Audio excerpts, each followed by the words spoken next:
Shabbat Shalom. Our sermon this Shabbat is Toldot. And as you know, I take the Torah every single Shabbat that we are together, and I make it valid for what we're doing and living at the exact moment in time. We roll it and roll it and roll it, and it's new and fresh every single year for us, over 5,000 years. Why? Because we are different, but yet the message is timeless. And it guides us because it comes from the divine, and it is our guidebook for life. So what do we have in our parsha this Shabbat? It mimics and always reflects whatever is going on in the world. And so what do we have? Deception, manipulation, hostilities, rage, sibling rivalry. It's all there. And it's in our world right now. Rebecca has twins, Esau and Jacob. Esau gives Jacob his birthright in exchange for some stew. He just sort of gives it away. He's tricked. King Avimelech is led to think that Rebecca is actually Isaac's sister, and then later finds out that she is his wife. And when did this happen? It happened to Sarah twice. We've done this before. Isaac plans to bless Esau, his firstborn, but Rebecca and Jacob have that little deceptive plan. And then the birthright is switched, and Jacob receives the blessing instead. And then Esau threatens to kill Jacob for this, who then flees to Haran. Brother pitted against brother. An eternal struggle. And it is a struggle, Rebecca was warned, that goes all the way back to the womb. She was told that in her womb are two warring nations. And here we are, warring to this day, thousands and thousands and thousands of years later, caught up in a tangled web of political corruption, deceit, misinformation, misunderstandings, and loss, so much loss on all sides. How do we get ahead? When does the fighting and the jealousy and the evil directed at the Jewish people and the Jewish state, when will it stop? Will we ever have the freedom that is promised, that we mentioned in the Milchamocha, that freedom that was promised at the time of the Exodus? We were meant to be proactive and co-partners in our fate and our responsibilities in this world. Yet we are the problem, not God. Many might say, where is God in all this, as has happened time and time again in the past? No one race should ever feel the need to eradicate the other. We are the human race. But where is our humanity? How can evil continue to be allowed to carry on in the face of such horrific atrocities? How can any of us go back to sleep when the bell has been rung and the anti-Semitism lurking underneath, deep within, has finally been exposed? Finally. Who would think that in 2023, Jewish students would have to fear for their safety, or any of us for this matter? It is 2023. What is it going to be like in 2033 and 43 and 53?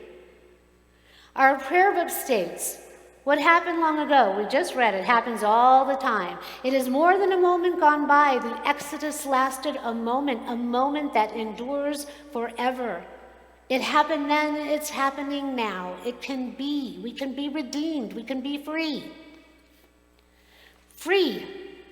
Freedom for all that enslaves was a promise that was made to everyone. But we had to be proactive, and we had to reach for it. We had to want it. We had to be willing to endure great sacrifice and hardship. We had to be willing to fight for our freedom and to have faith when it was most dark, not really knowing what was going on, but to keep going forward. We had to do this then. And apparently it's no different now, thousands of years later. We have to keep doing it. And of course, we're not the only ones. So many over time have been subjugated to horrific acts of terror in the struggle to be free.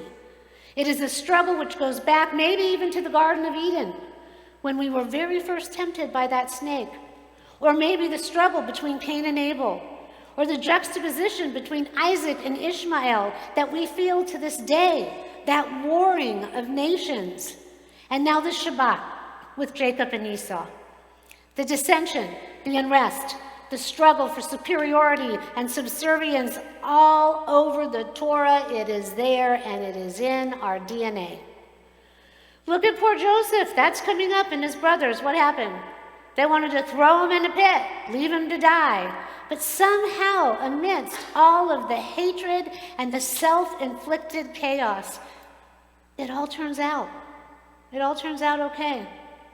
At the end of the story, sometimes, looking back, there can be seen a sort of method to the madness. Some may even say a divine plan. Now, God would never pit one against the other in such a way, in such a horrific way, we would hope, but it happens. Children are unruly. Anyone notice that? Ever? And sometimes, you're not supposed to have favorites, but sometimes parents or grandparents have favorites, just as Rebecca is accused of in this parsha for favoring Jacob. But much has been written about how the future of the Judaic line needed to be passed down from Jacob because of his qualities, because of his soul's attributes. And the subversion of the birthright was necessary for the tribes to manifest and to then go on. Esau's disposition lent itself toward aggression and hostility. Jacob later wrestles with an angel and becomes Yisrael, and we are all descended as such. Am Yisrael, the people of Israel, the nation of Israel. He was the one to do that, become that, have that struggle, and lay that foundation for us all. So who's to say, on the surface, it could seem so manipulative and so wrong to trick Isaac, but does the end justify the means? We don't know. Like those who feel that the state of Israel would not exist were it not for the Holocaust. So what happens after all of this? The horrific loss of life and resurgence of hatred that should have long been eradicated, it percolates. It still festers and percolates like a blister, a little splinter in our finger that causes so much pain. It is there, deep underneath, and now it has been revealed. Within the minds and the hearts of those who also come from a lineage of deception, of feelings of subjugation and despair, of not getting what is coming to them. We as one humanity are all going to get what's coming to us if we don't figure out how to do it a different way. How can we do this? What can we do? We are people, as I said earlier, of action. What action can we actually take? Well, you know what? We just did it. We can pray. We can show up. We can gather together as one community, and we can go on in the face of this extreme evil. Evil has the same combination of letters as veil. E-V-I-L, V-E-I-L. We can rip the veil off that which has blinded our sight, much like Esau, that blinds us to the reality that is standing right in front of us. And we cannot give up, and we cannot give in, and we cannot be silent. And that's what's so amazing in the video that you're going to see. These young people, they are loud, and they are passionate, and they are not willing to be silenced. We cannot give up or give in. And we cannot pretend that everything is good and be tricked or deceived. And once Again, most importantly, we can pray with all of our might. We can pray that a better path will be revealed and shown to us. That we can pray that the day will come, as our prayer book states, when children and their cradles will have won. We can pray that the rivalry and the hatred and the dissension between all peoples will end. We are one humanity. We are all brothers and sisters. We are the human race. We can pray that we will find a way to eradicate evil once and for all and to truly live, fully live another day. In our parsha, Rebecca has to pretend not to be Isaac's wife, as Sarah had to do twice, as I said earlier, just to stay safe. Is this what we're headed back to? There was a rabbi that once said to me, it's good that you're so friendly with all of the Catholics and the other interfaith people, because guess what? One day they will have to hide us.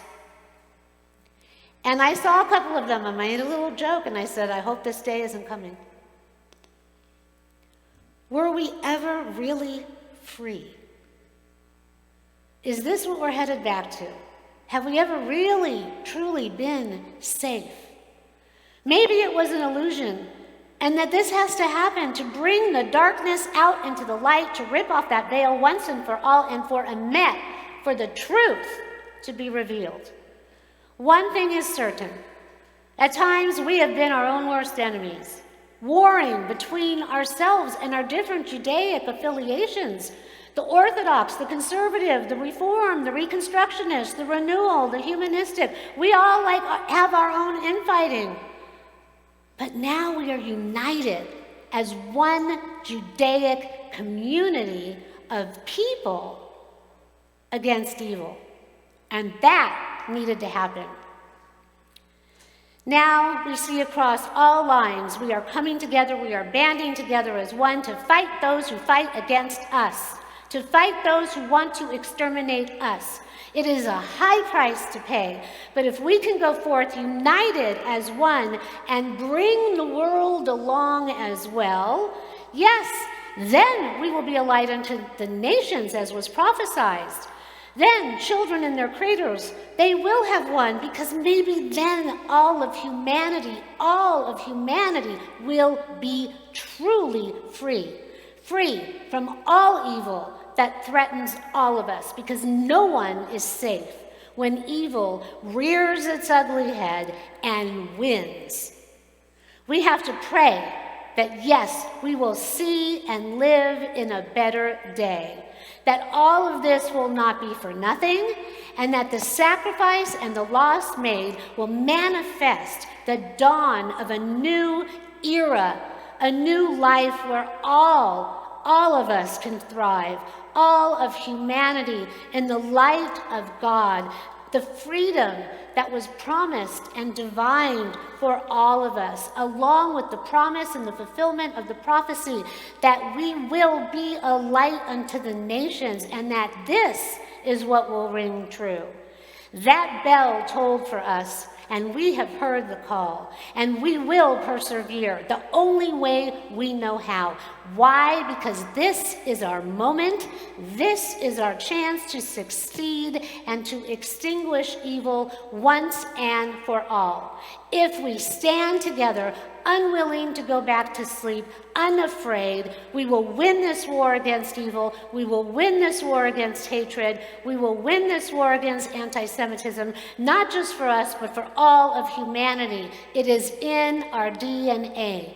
With faith, with intelligence, and this is why they don't like us, and with calculated, precise perseverance, with unwavering resilience, and the fury born of a God commanding us to pursue justice and peace. Tzedek, tzedek, tirdo, not just for us, but for everybody. We will win this war. We will extinguish hate and anti-Semitism. We will overcome as the lions of Judah that we are. And we will lead the world forward against all odds toward the promise of peace and Gan Eden in our lifetime and beyond for our children and their children and their children's children. This is our moment. This is our calling.